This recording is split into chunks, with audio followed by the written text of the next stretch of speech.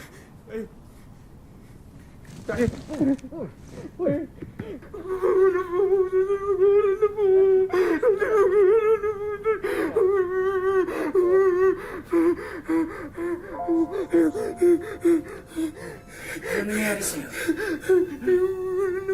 Magbabago na ako tayo, mag-aaral na po ako, tapos kahit natin niyo pa po ako sa school araw-araw tayo. Pangako po yan, mag-aaral na po ako. Magbabago na po ako tayo, magbabago na po ako. Magbabago na po ako.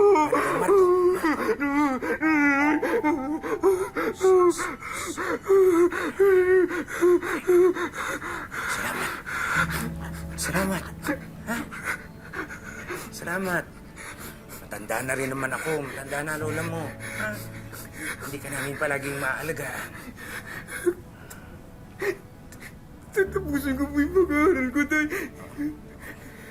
Magtatrabaho po ako para ako naman yung mag-aalaga sa inyo ni Lola. Tay, pangako po yan, tay. Salamat. Anong nangyayari, ha? Gode? Lola, sorry. Lola, sorry, Lola.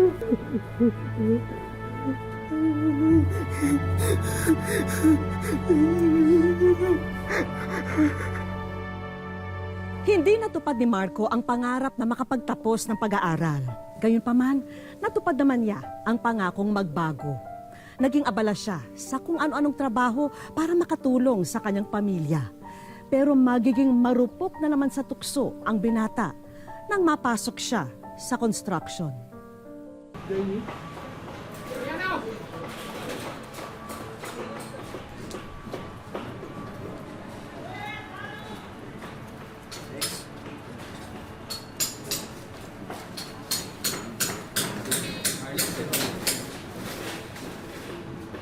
Salamat to. Okay. Thanks. Tay, nakuha ko na yung sahod ko. Ako na ako bibili ng ulam natin mamayang gabi, ha? Kaya ano bang gusto nyo? Lechon! Eh, di ba bawal mo sa inyo ni Lola yung lechon? Hindi, biro lang, tay. Eh, basta, damihan nyo na lang yung lulutuin yung kanin, ha? Gina? Sino si Gina? Ah, yung pamangkin ko. Dito na ho siya mag-aaral sa atin. Eh, tay, mabuti yan para may kasama na kayo ni Lola dyan. Sige ho, tay.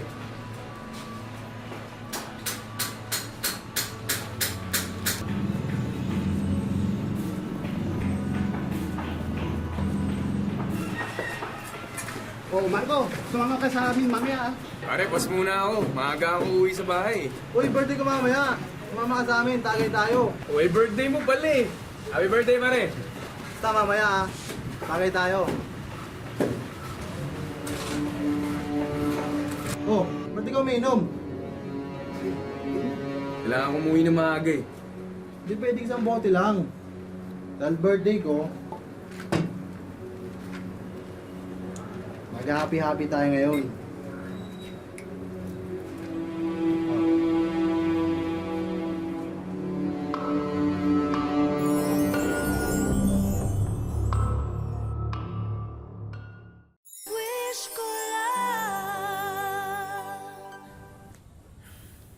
Hindi ko makontak. Baka lowbat. Mukhang nautukan na naman. Nay, nagbago na yung anak ko. Baka naman nag-overtime lang sa trabaho. Natutulog na ako. Gina, mamaya ka na matulog ha pagdating ng Tito Marco mo. Diyan ka na sa sopa matulog. Samahan mo tong lolo Goday mo sa paghihintay. Sige po, Lola Loreng. Oh,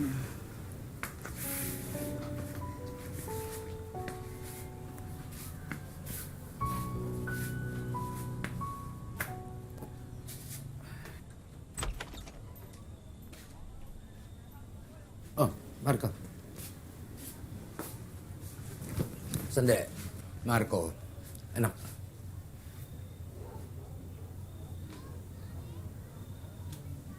Bibintangan niyo na naman ako. Hindi nga! Hindi! Hindi! Hindi! Marco!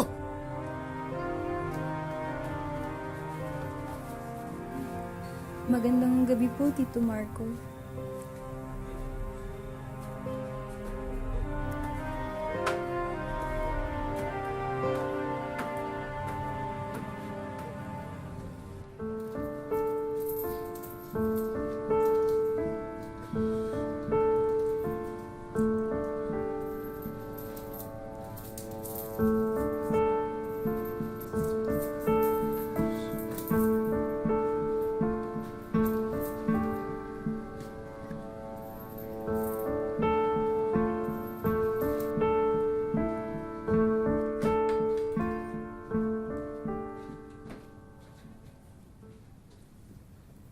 Ang lola, Ay, umalis po sila ni Lolo Gode na malengke.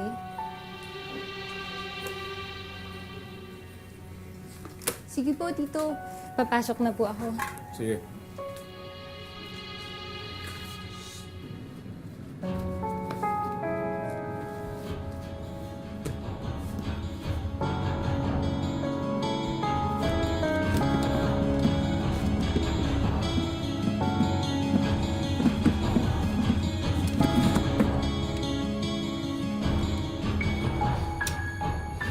Ito ba ibang kukuha nun?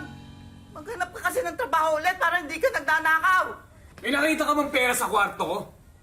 May hawak ba ang pera ngayon? Di ba wala? Ano ba yan? Nasakali pa lang ako naririnig ko na yung sigawan niyo. Yung anak mo, ninakaw yung pensyon ko sa kwarto. Wala kang ebidensya! Wala kang ebidensya! Nanakaw. Gina. Dalhin mo muna, Lola. Magnanakaw ka!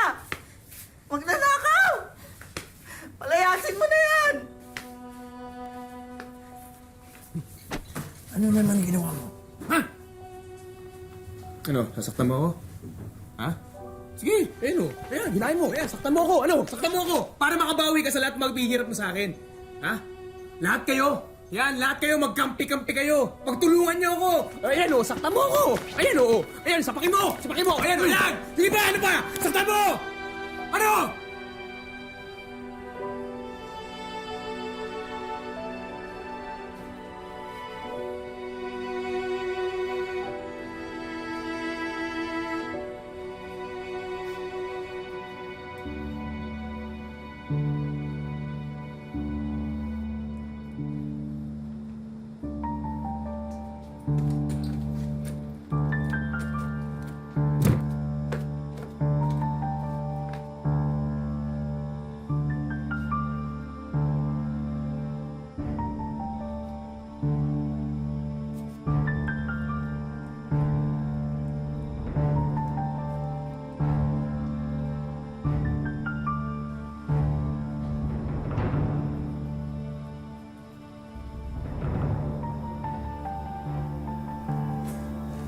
Tito?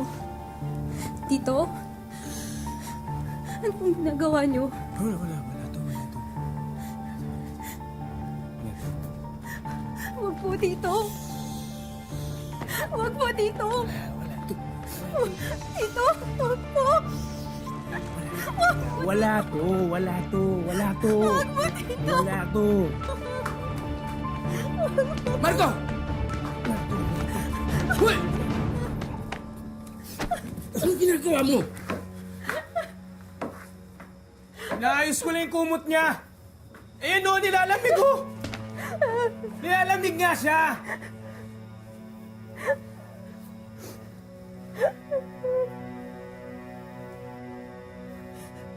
Ayos ka lang. Salamat po. Salamat po.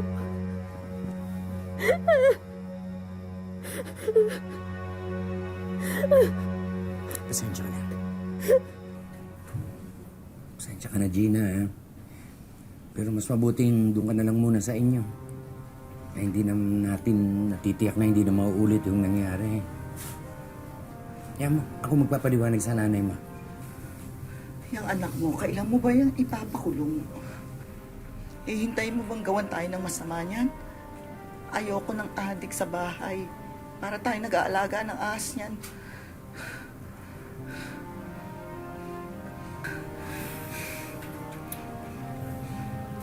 Sige na.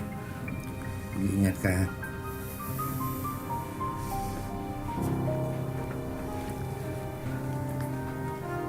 Mag-ingat ka. Pasensya.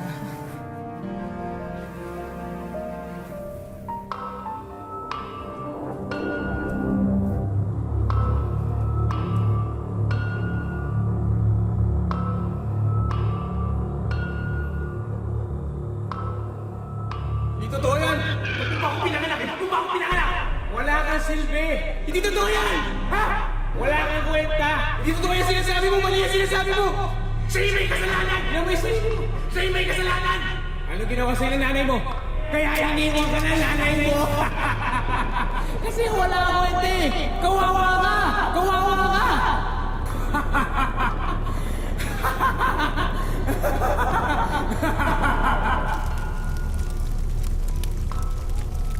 Lola!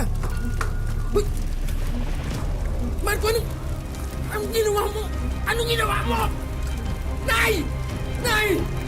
Nay! Tulong! Tulong!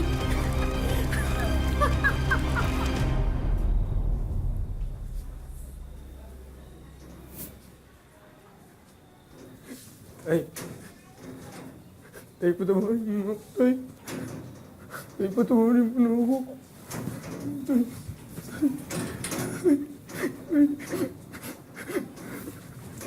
Anak ako man, pagod na rin.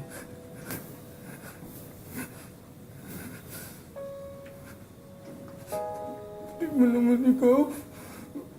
Tay, susuko mo na rin ako. Di ba anak mo ko, Tay? Tay, papabayaan mo na lang ako ng ganito. Di ba tinuring mo naman din ako parang anak? Di ba ganun, Tay?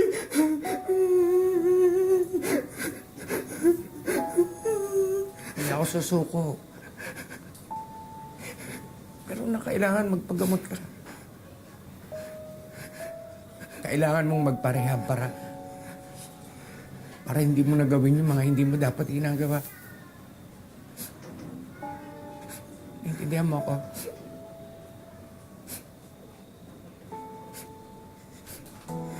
Tay. Alam ko.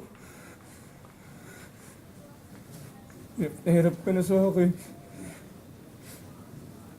Tay. Tay, gusto kong gumaling.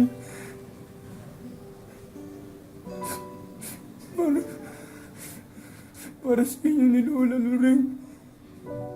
Tay, gusto kong magtrabaho. Para kayo naman yung alagaan ko ni Lola.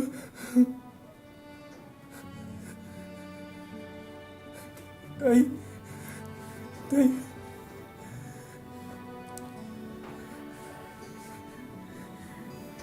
Pabago na ako, Tay. Sa kabila ng mga nangyari, umaasa pa rin sina Gode at Loreng na maisasalba pa si Marco sa pamamagitan ng rehabilitation. Ang problema na lang nila ay ang panggastos kung sakaling ipapasok sa ganito ang binata. Sa kabila ng napakaraming pagsubok na pinagdaanan ni na Marco at ng kanyang ama-amahan na si Gode, nanatili silang loyal sa isa't isa. Si Gode patuloy na gumagabay kay Marco. Ayon sa kanya, malaki na raw ang ipinagbago ng kilos ni Marco mula nang huling gumamit ng droga. Malaking naging epekto sa buhay niya nung gumagamit siya. Mainit ng ulo, tapos kung anong maisip niya, ginagawa niya. Ang hinayo ko sa kanya kasi hindi naman namin gusto na mapariwara siya. Paano ba yung nagiging epekto nun, sir, pag nakatikim ka ng mga gano'n? Minsan nawawala ako sa sarili. Napapariwara, gano'n. Napariwara ako. Bagamat hindi siya ang tunay na magulang ni Marco, hindi niya maalis sa sarili na malungkot dahil sa mga nagawang maling desisyon ni Marco sa buhay. Yun nga yung buhay niya, parang nasayang dahil doon sa droga na yun. Ilang beses na rin naisipan ni Gode na ipasok sa rehab si Marco. Pero kulang ang kanilang pera. Bukod pa rito, nagiging bayolente rin daw si Marco sa tuwing malalaman niyang ipaparehab na siya. Gusto namin talaga iparehab siya noon. Sabi, ay, ang ano niya, ayoko, huwag niyo na akong parehab. Kapag sabi sa pera, pambili ng gamot niya. Naniniwala si Gode na tuluyan ng tinalikuran ni Marco ang masamang bisyo. Sa katunayan, nagtatrabaho na siya muli bilang isang construction worker. Ayan, pinibigyan ka ng Diyos ng panibagong pagkakataon para mabago ka. Kahit kami tayo may mahirap, nakahanda kaming tumulong sa iyo. Gabayan ka namin para sa iyong buhay na tinatahak.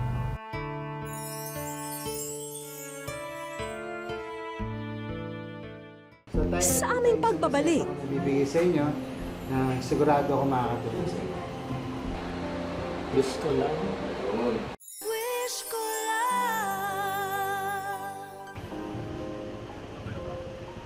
kinabukasan, nakipagkita kami kina Gode at Marco sa health center sa kanilang barangay. Kasama kasi namin ang isang doktor mula sa isang rehabilitation center sa Tagaytay para masuri ang kalagayan ni Marco. Minabuti na rin naming hindi ipaalam kay Marco ang tunay naming pakay para hindi siya mabigla o magalit. Kalmado naman noon si Marco na maayos na sinasagot ang mga tanong ng doktor. At base sa pag-uusap nila ng pasyente, iba ang maipapayo niya sa kaso ni Marco. Pagkatapos kami mag-usap ni Marco, ang findings kasi sa kanya, hindi siya na nire-recommend for residential rehabilitation. Hindi na raw kakayanin ng kondisyon ni Marco ang magiging buhay sa rehabilitation center. Meron siyang gamot na ininom na regular, maintenance niya, na nakakatulong naman sa kanya. So sa ngayon, functional siya, no? Nakakapagtrabaho siya. Sa kalagitnaan ng interview namin kay Doc, bigla raw nagtatakbo palayo si Marco at ang ama-amahan ang napagbuntunan niya ng galit. Galit sa akin eh. Masama yung loob niya sa akin dahil nga sa kanya, pagkaka-expose sa kanya.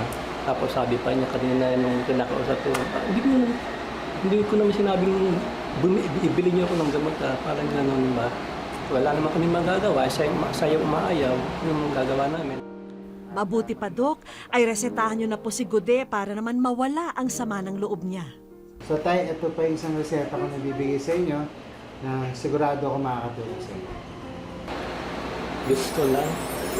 Una-una, salamat sa Panginoon. Kasi isang malaking bagay sa akin. Talaga totoo. Salamat sa Panginoon dahil nakarating yung wish ko lang sa amin. Halos manginig ang tuhod ni Gode nang matanaw niya ang sorpresang iiwan namin para sa kanila. Napakasaya po sa akin yun. Hindi ko po kasi akalain na mababalik yung dati kung wala. Ni sa panaginip, hindi raw inakala ni Gode na muling mabubuksan ang luma niyang tindahan. At sa pagkakataong ito, punong-puno na ito ng laman. Wow. Hindi ako makapaniwala. Nako Gode, maniwala kang sayo na lahat ng yan. Pati na nga si Nanay Lureng, hindi namin nakalimutan. Mula sa bagong higaan, supply ng diapers, pati ang inipong pensyon noon sa lumang lata ng biskwit na nawala, ibabalik na rin muli namin kay Lola. Miss Vicky, salamat sa lahat ng binigay mo sa akin. Nagpapasalamat ako ng walang katapusan habang ako'y nabubuhay. Salamat po ng maraming marami. Merry Christmas.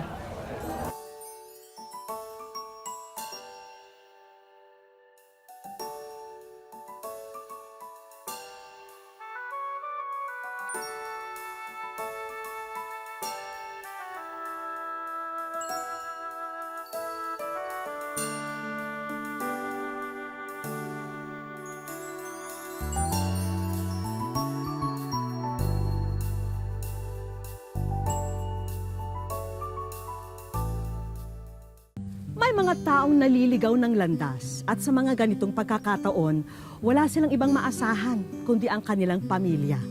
Sana'y huwag po natin sukuan ang mga mahal natin sa buhay kung sila man ay maipit sa ganitong kalagayan. Hanggang sa muli mga kapuso, ako po si Vicky Morales at ito ang Wish Ko Lang.